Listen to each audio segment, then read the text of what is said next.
In the year 2000, the United Nations established the Millennium Development Goals to reduce poverty and establish sustainable development practices around the world by the year 2015.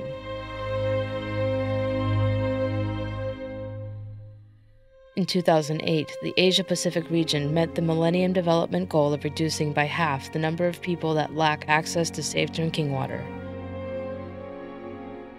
This was a major achievement in a region that spans 44 member countries.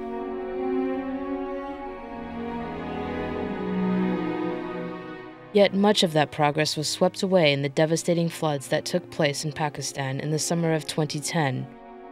It was the largest floods the region had encountered in 80 years. Hopes to meet the Millennium Development Goals for water supply and sanitation by 2015 were now drowned.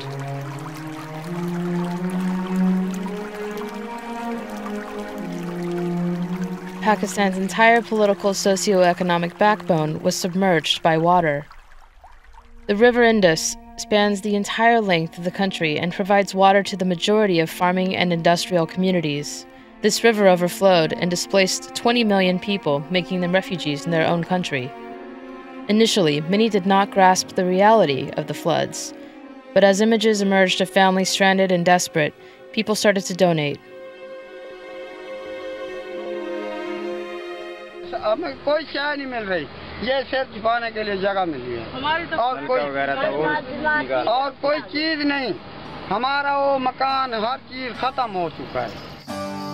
Pakistani people didn't donate to the government due to its low credibility.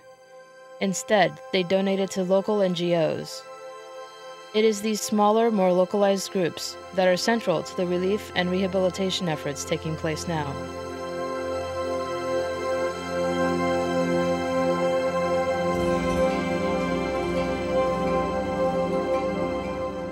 I'm Samat Khurram.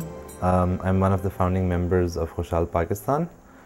I work as a communication consultant for the British Council.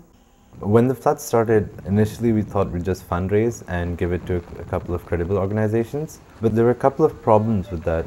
Firstly, we weren't sure where exactly the money was going. So we started a couple of projects. We went and set up a soup kitchen, and it went out pretty well. And since then, we've been doing multiple projects.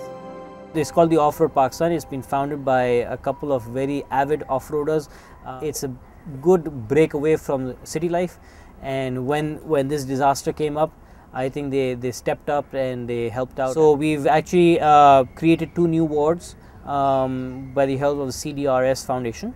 We'll repaint and refurnish the old wards, and once those refurnished, the patients will be moved back, and then we'll have a total of 5 wards there. Our first mission, when we went out and actually handed out and reported back by putting pictures on our blogs and our websites, people started realizing this is a group that is actually doing stuff rather than trusting a government that probably is untrustworthy in Pakistan. जी अस्सलाम वालेकुम, मेरा नाम मरियम कमर है और Pakistan youth alliance से मेरा ताल्लुक़ है। इनिशियली हमारे पास पैसे नहीं थे, तो फैमिली से और थ्रू फ्रेंड्स थोड़े से पैसे इकट्ठे किए और हमने सोचा कि जितने भी हैं जाके चीज़ें जो भी डिलीवर कराते। We always say be the change you want to see. Ironically, what devastated the country is also an opportunity to begin again. Water can be the binding tool that reconstructs the health, sanitation, agriculture, and transport sectors.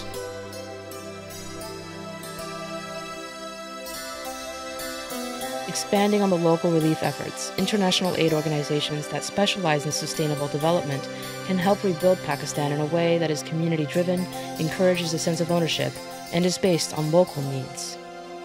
As a result, the Pakistani people will be empowered to meet the Millennium Development Goals in the region, while creating a more sustainable and equitable future for themselves.